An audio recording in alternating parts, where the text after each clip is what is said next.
Graças e paz, meus irmãos, uma boa noite. E nós vamos continuar estudando o texto lá do profeta Ageu. E nós vamos, nesta noite, finalizar com os últimos versos do capítulo 1. E eu queria também começar a leitura dos primeiros versos do capítulo 2.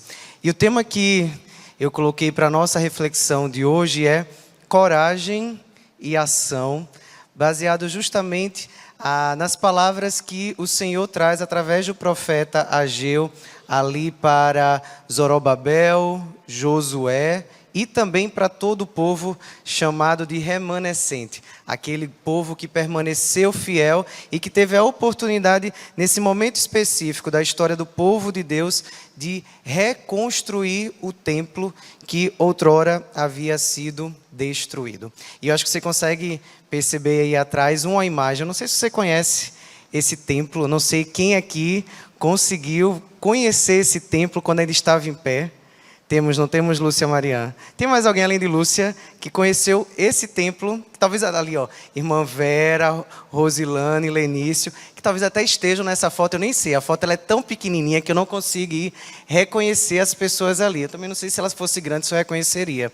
Mas esse é o nosso segundo templo aqui da nossa igreja. É interessante que estamos lendo Ageu e vendo sobre um primeiro templo que foi construído e foi destruído, o movimento de reconstrução e a construção do segundo templo. E eu não sei se você conhece a nossa história, mas esse aqui é o nosso terceiro templo, na verdade, que foi construído ali no finalzinho da década de 70. Na verdade, inaugurado, se eu não me enganar, em 1979, né?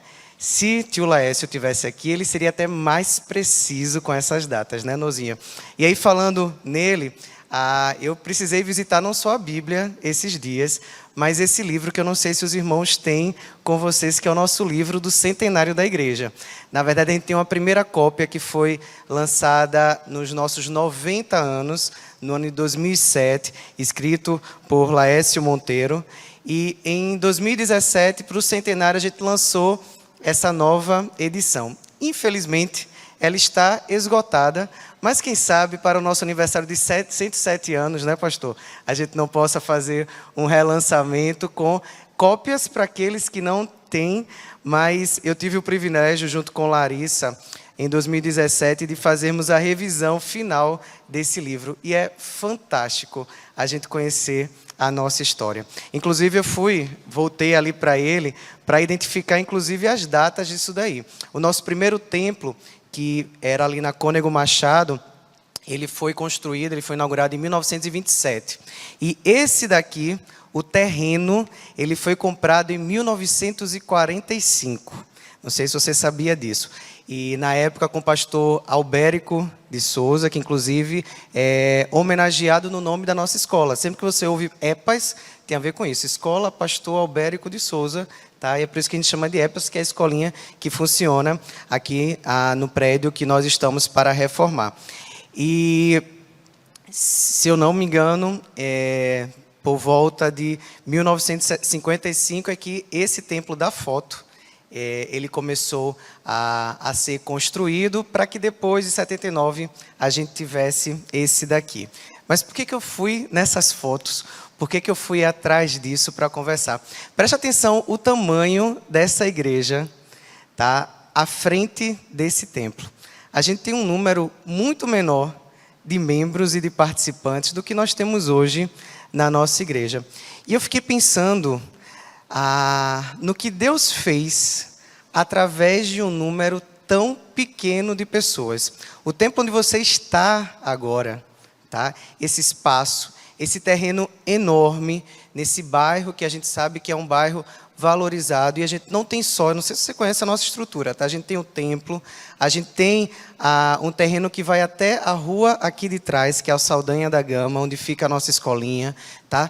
Tudo isso foi construído nessa época, entre a década de 40 e 80, tá? E hoje nós temos um desafio de continuarmos uma construção, na verdade, de participarmos de uma reforma. Mas o que eu vejo, o que eu percebo é que nós somos um número muito maior do que era lá atrás, quando tudo isso aqui foi construído. E eu fui ler a história, inclusive no grupo de trabalho, um GT que foi construído, foi criado, inclusive como relator, né, tio Laércio. Esse grupo se reuniu para justamente pensar como é que seria feita todo o levante de dinheiro para que essa obra pudesse começar a ser construída. E eu fiquei pensando como a história acontece, né, e como as coisas se repetem. Porque nós estamos num momento hoje que nós estamos também sendo desafiados a não olhar para aquilo que nós temos no saldo da conta, aquilo que nós temos à nossa frente, né, concretamente falando, mas para aquilo que Deus pode fazer através de homens e mulheres que se disponibilizam e que se colocam à disposição do Senhor. A gente tem fotos aqui no templo, mas um pouco antigas. Eu acho que a gente pode até combinar, né, pastor? Um outro momento que a gente possa tirar uma foto com todos aqui na frente, para que a gente possa, numa futura geração, contar essa história e contar também aquilo que, pela fé, nós conseguimos fazer. Isso tem a ver com o texto, com o livro que nós estamos estudando, o livro de Ageu. Como eu falei para vocês, eu quero ler com vocês o capítulo 1, e nós vamos ler os 3 últimos versos, tá? O verso 13, 14 e 15, e os 4 primeiros do capítulo 2.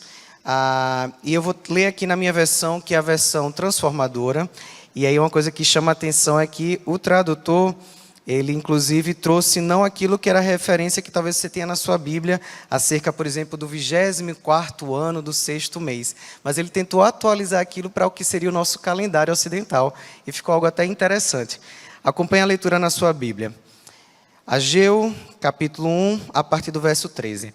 Então, Ageu, o mensageiro do Senhor, transmitiu ao povo essa mensagem do Senhor. Estou com vocês, diz o Senhor. E o Senhor deu ânimo ao governador de Judá, Zorobabel, filho de Sealtiel, e ao sumo sacerdote Josué, filho de Jeozadaque, e a todo o remanescente do povo. Começaram a trabalhar na casa de Deus, o Senhor dos Exércitos, em 21 de setembro do 2º ano do reinado de Dario. Então, em 17 de outubro deste mesmo ano, o Senhor transmitiu outra mensagem por meio do profeta Ageu. Diga ao governador de Judá, Zorobabel, filho de Sealtiel, e ao sumo sacerdote Josué, filho de Jeozadaque, e ao remanescente do povo: algum de vocês se lembra deste templo em sua antiga glória? Como ele lhes parece agora, em comparação com o anterior? Deve parecer insignificante. Mas assim diz o Senhor: seja forte, Zorobabel. Seja forte, sumo sacerdote Josué, filho de Jeozadaque. Sejam fortes todos vocês que restam na terra. Mãos à obra, pois eu estou com você, diz o Senhor dos Exércitos. Que o Senhor aplique a sua palavra no nosso coração. Uma primeira verdade que eu queria trazer para os irmãos nesta noite é que, a partir da leitura desse texto, eu percebo que fé e apatia são coisas que não podem viver juntas. Elas são, na verdade, antagonistas. E por que eu digo isso? Porque nós tivemos a oportunidade de ver os versos anteriores com o pastor Roberto, com o pastor Vitor, na última quarta-feira. E nós temos aprendido que houve o movimento de Deus levantar o profeta Ageu, porque parecia que o povo estava apático diante daquela situação do templo. Embora eles já tivessem começado a reconstruir as suas próprias casas, eles haviam se acomodado diante da construção do templo do Senhor. E uma coisa interessante nesse primeiro capítulo é que, se a gente for olhar o primeiro verso, quando a palavra do Senhor vem uma primeira vez através do profeta Ageu, convocando o pessoal para construir o templo, até o último verso do capítulo 1, nós vamos ver que um tempo se passou entre o chamado para que eles participassem daquela obra e eles entrarem em ação. Pelo menos cerca de um mês ali, pela contagem que nós temos pelo capítulo, se passou. E eu imagino para Ageu, inclusive até por isso que a palavra do Senhor vem novamente quando a gente leu aqui nesses versos, eu imagino como foi para Ageu ver ele falando, ele convocando o povo e o povo não se movimentando para participar daquilo que o Senhor estava dizendo. E é por isso que eu falo que fé e apatia são coisas que não dão para conviver juntos, até porque se a gente crê, a gente precisa agir. E é justamente aqui no versículo 12, que já está destacado para vocês, e o texto vai dizer que, diante dessa segunda fala de Deus, através do profeta Ageu, o povo se levanta para obedecer. Eles obedecem à voz do Senhor, e o texto diz que o povo temeu ao Senhor. E é justamente aqui o que eu acho interessante, é que a demonstração de fé, aquilo que era a palavra do Senhor, foi demonstrada através da ação que eles assumem. Eu percebo aqui que o temor a Deus destrói a indiferença. Aquele povo que parecia estar indiferente àquilo que estava acontecendo à sua volta, por temer a Deus, consegue vencer essa indiferença. Há um comentarista acerca desse livro de Ageu, Baldwin, que ele diz o seguinte: a apatia diante das palavras de Deus é evidência do ateísmo na prática. E eu achei extremamente profunda essa fala desse comentarista. A apatia diante das palavras de Deus é evidência do ateísmo na prática. E a gente às vezes pensa que ateísmo tem a ver com a prática daquele que não acredita em Deus.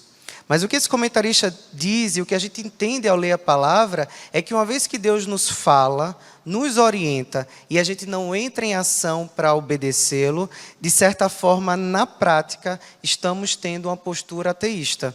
Uma postura de não vivenciar a fé naquele que nos orienta e que nos fala. É por isso que é tão perigosa a postura de apatia, a postura de indiferença. Quando Deus fala conosco, o falar de Deus, o revelar-se de Deus, precisa sim ser acompanhado por uma resposta ativa da nossa parte.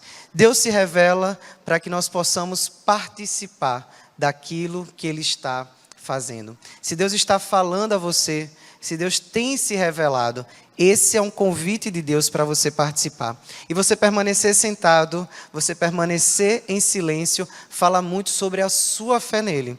Fala muito sobre a sua postura diante dele. E precisamos ter cuidado, porque às vezes até revela um pouco de ateísmo da nossa parte. Porque aquele que revela, que convida, ele espera de nós uma resposta. E eu entendo que a obediência é a única resposta possível à fé. Se a gente teme, se a gente crê, logo obedecemos. E nós precisamos entender que isso é um desafio diário. Seguir a Cristo, ser seu discípulo, envolve esse movimento diário de buscá-lo, de ouvi-lo, mas de praticar. Como Jesus fala naquela parábola sobre dois homens que constroem a casa, e um constrói a casa na areia, outro constrói a casa na rocha. E ali não tem a ver com o ouvir a palavra, porque os dois ouviram, mas um ouviu e obedeceu, pôs em prática. Pôr em prática aquilo que Deus está nos falando, nos ensinando e orientando, é o que traz firmeza, é o que traz constância, é o que revela realmente a fé que temos. Não é pelo falar, mas pelo agir. Na leitura desse texto, eu compreendo uma segunda verdade também, que a disposição para a obediência e para servi-lo vem dele. E graças a Deus por isso, porque nós somos falhos, somos limitados, e se dependesse de nós, nada poderíamos fazer. Eu estava hoje estudando ali a preparação para batismo com o Rodrigo, e a gente conversava sobre isso lá, João 15:5.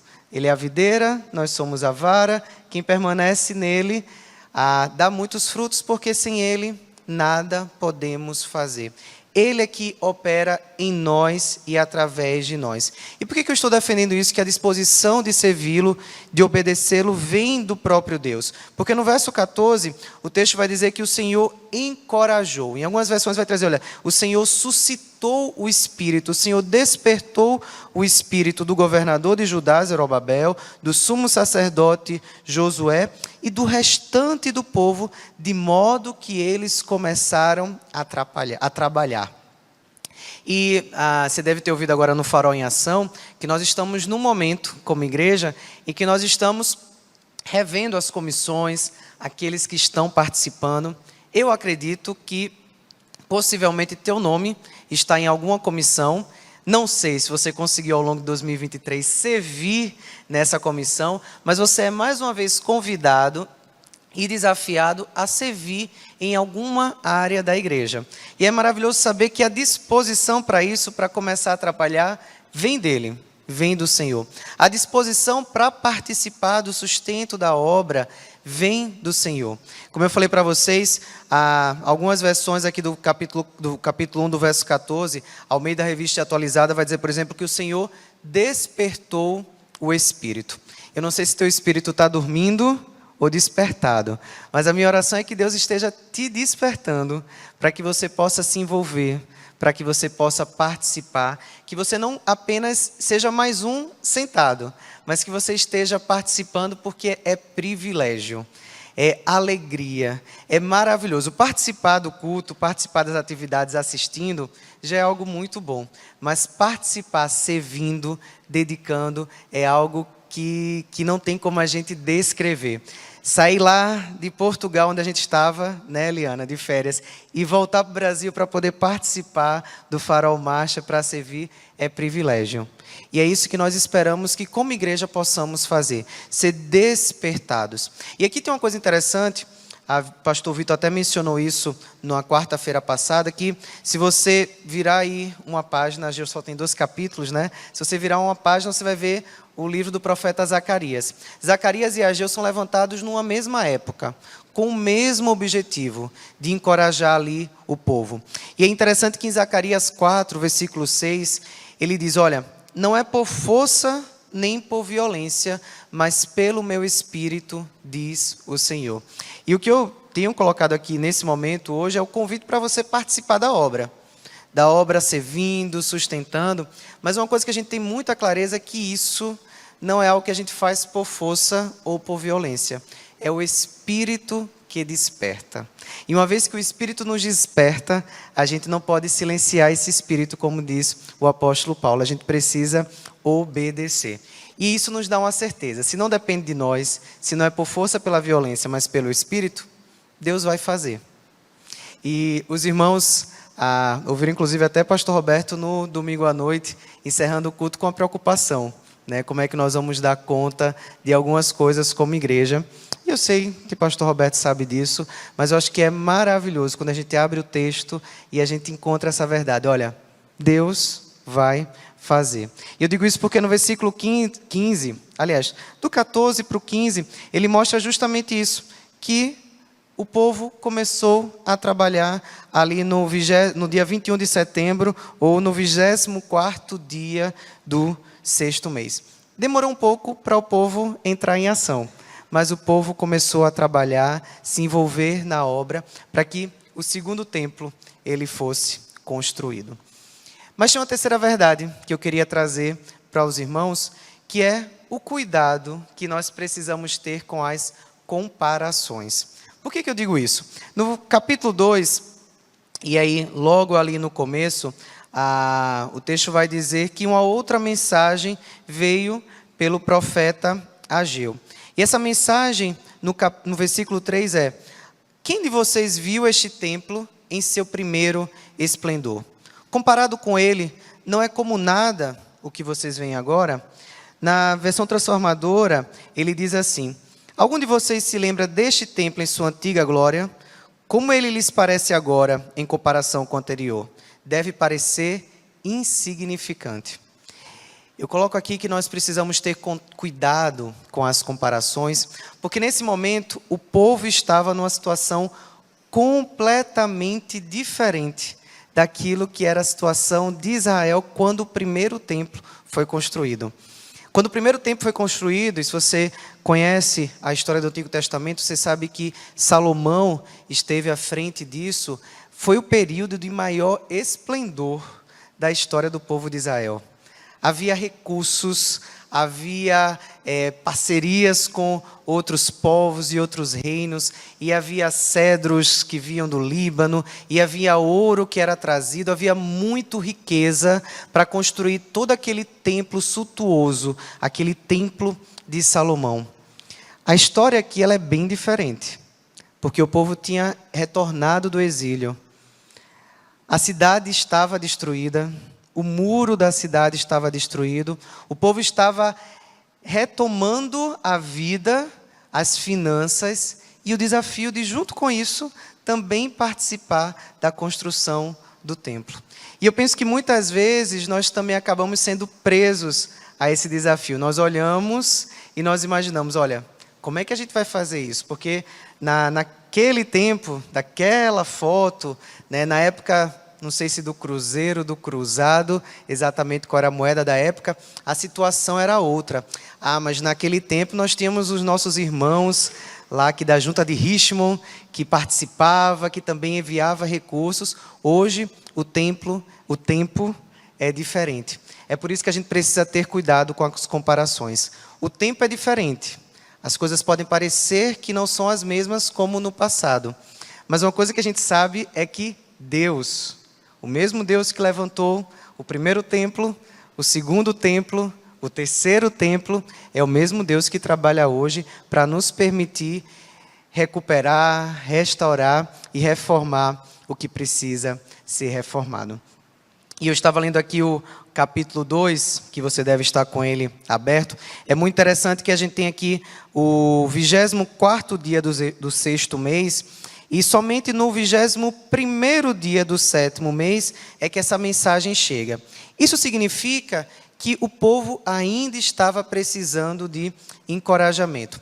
É interessante porque alguns comentaristas defendem que nesse momento aqui, não dava ainda para começar a erguer o templo, porque antes de erguer tem todo um trabalho de limpeza, de checar o que é que a gente pode utilizar ainda de pedra, o que é que dá para ser recuperado, o que não dá, se organizar, e isso leva tempo, tá? Era um desafio desse trabalho, tá? E precisava se ter cuidado para que o povo não desanimasse, não se desencorajasse diante disso. Havia uma outra coisa que é importante a gente perceber a partir dessas datas. Esse era um período de muitas festas.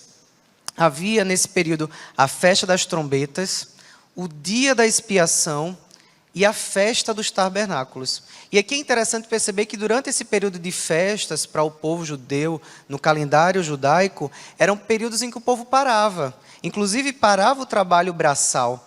Então, isso também atrapalhou, de certa forma, que o trabalho ali fosse iniciado e era preciso que esse encorajamento continuasse a acontecer.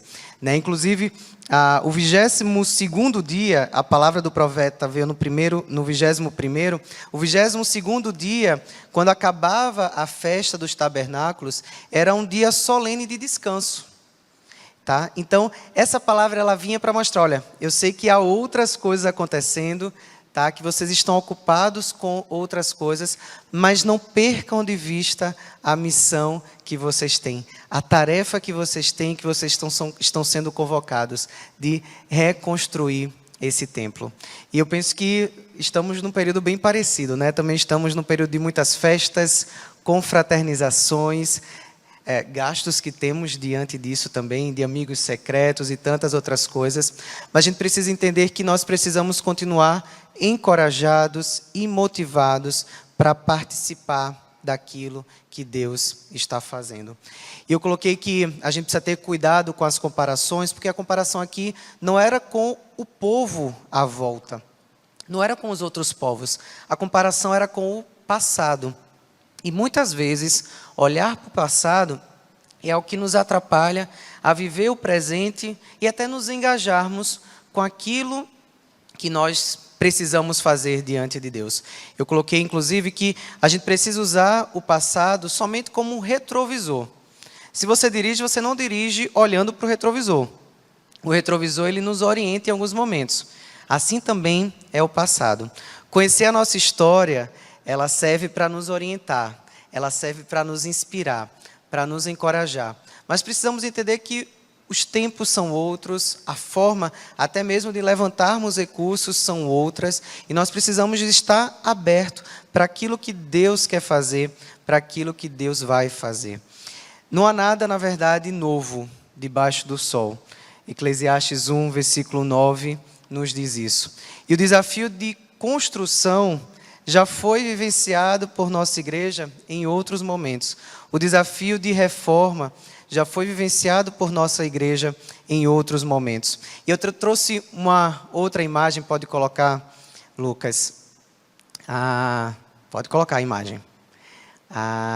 Uma outra imagem desse segundo templo, né? Quem está tocando aí na imagem, não sei se dá para ver, né? Dá para ver.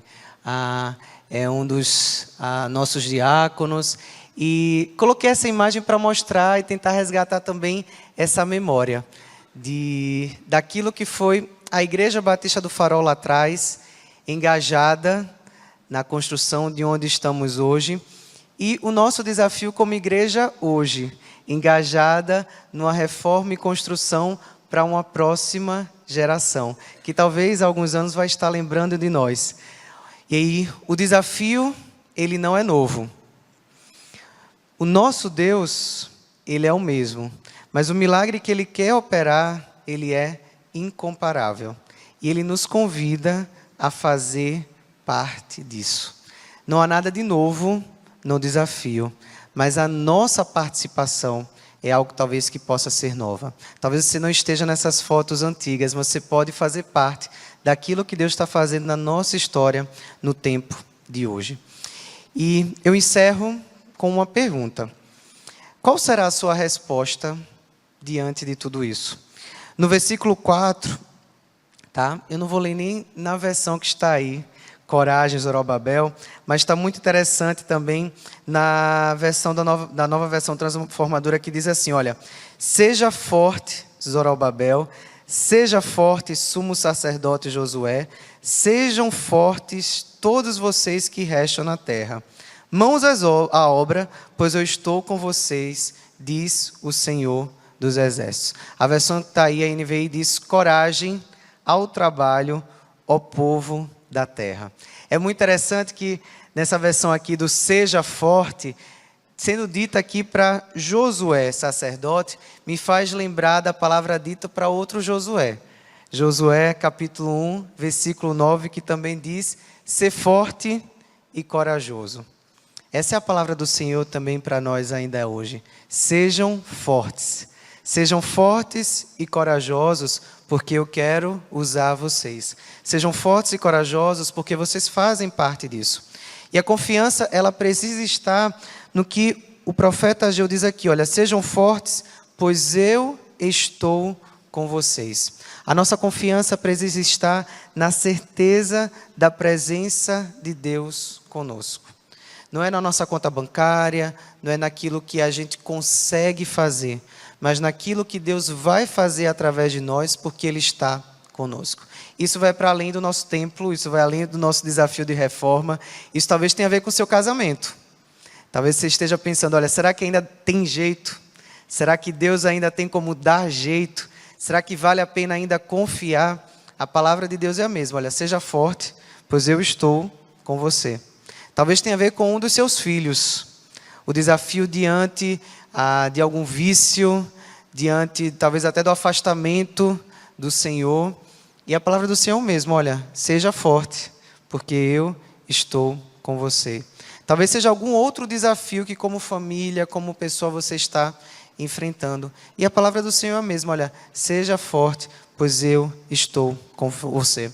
A nossa confiança não tem que estar naquilo que a gente está vendo, ou naquilo que parece ser possível, ou naquilo que parece já estar acontecendo, mas na certeza da presença de Deus. Deus, Ele estava dando ali para o seu povo a principal garantia de que a obra seria concluída e seria bem sucedida, a sua presença. Foi isso que Ele falou para Moisés, e foi isso que fez Moisés segui-lo, junto ao povo no deserto. Num certo momento Ele falou, olha Senhor, se o Senhor não for comigo, eu não irei. E essa semana na roda de oração, eu não sei se foi na segunda, mas a Aline compartilhou mais ou menos isso ali no texto diante do seu tratamento. Olha, se Deus está comigo, eu vou. E é maravilhoso a gente ver isso. Olha, independente do que eu estou passando, ou do que eu venha a passar, se Deus está comigo, eu sei que vai ser bem sucedido. Eu sei que a obra, ela vai ser concluída. A certeza da presença de Deus conosco, ela precisa conferir coragem, determinação e a certeza que Ele não permitirá que o seu objetivo fracasse. Se nós olharmos hoje para o saldo que nós temos como igreja, não dá, né, irmã Lúcia, para a gente completar a obra da reforma. Mas não é para isso que nós olhamos. É para o Deus a quem servimos e ao Senhor desse lugar, ao Senhor das nossas vidas e ao Senhor dos nossos recursos. Inclusive é o que ele vai dizer nos próximos versos, que eu não vou entrar, porque quando você vier na próxima quarta-feira, você vai poder continuar. Mas eu queria dizer para você que para que a obra ela seja concluída, a gente precisa ter coragem e a gente precisa colocar mãos à obra. A gente precisa começar a se envolver e a gente precisa começar a trabalhar. E o convite é para todos nós. E aqui eu não falo apenas numa perspectiva financeira, também financeira. Mas para que você possa perguntar, olha, Deus, como é que o Senhor quer me usar nesse tempo, nessa geração, nesse momento, nesse ano de 2024, onde o Senhor quer me usar?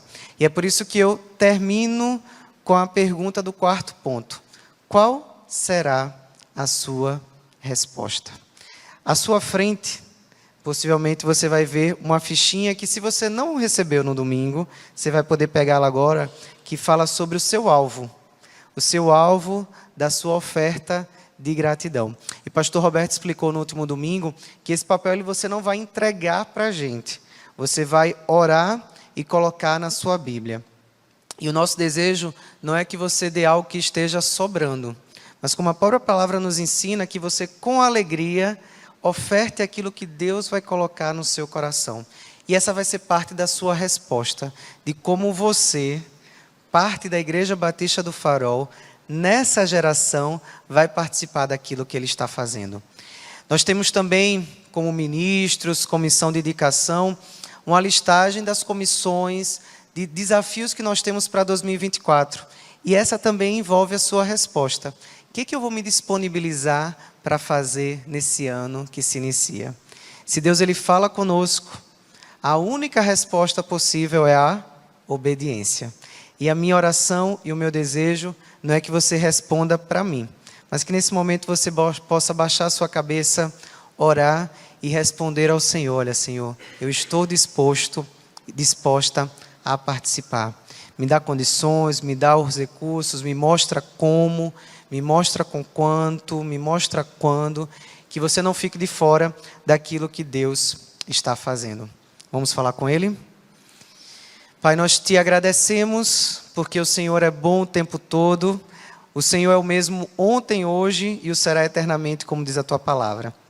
Te agradecemos porque o povo de Israel teve um desafio. A nossa igreja, há décadas atrás, também viveu desafios de construção e hoje nós fazemos parte de uma geração separada também para isso. E nós te pedimos que, em nome de Jesus, nós possamos, diante do teu convite, respondermos com fé, coragem e obediência. Que possamos colocar as nossas mãos à obra, que possamos nos envolver naquilo que o Senhor está fazendo, para que a nossa geração seja impactada, mas que a futura geração também possa ser impactada e possa desfrutar daquilo que nós construiremos hoje para a tua glória. É para a expansão do teu reino, é para que o teu nome seja proclamado, é para que nós possamos servir a comunidade à nossa volta, é para que nossos filhos possam ter o espaço, inclusive para o aprendizado da palavra, é que para como igreja possamos continuar sendo um farol para a nossa cidade e para o mundo. Nos ajuda, Deus, a estarmos envolvidos, participantes daquilo que o Senhor está fazendo, crendo que é o mesmo Deus que trabalhou lá atrás, crendo que não tem a ver com aquilo que nós conseguimos ver, mas tem a ver com a nossa fé e com a nossa responsabilidade de hoje darmos uma resposta de obediência. Nos ajuda, Deus, a sermos obedientes, nos ajuda a sairmos da indiferença, da apatia e que possamos, como verdadeiramente discípulos teus, participar, estarmos completamente envolvidos, comprometidos com aquilo que o Senhor está fazendo. É a minha oração, em nome de Jesus. Amém.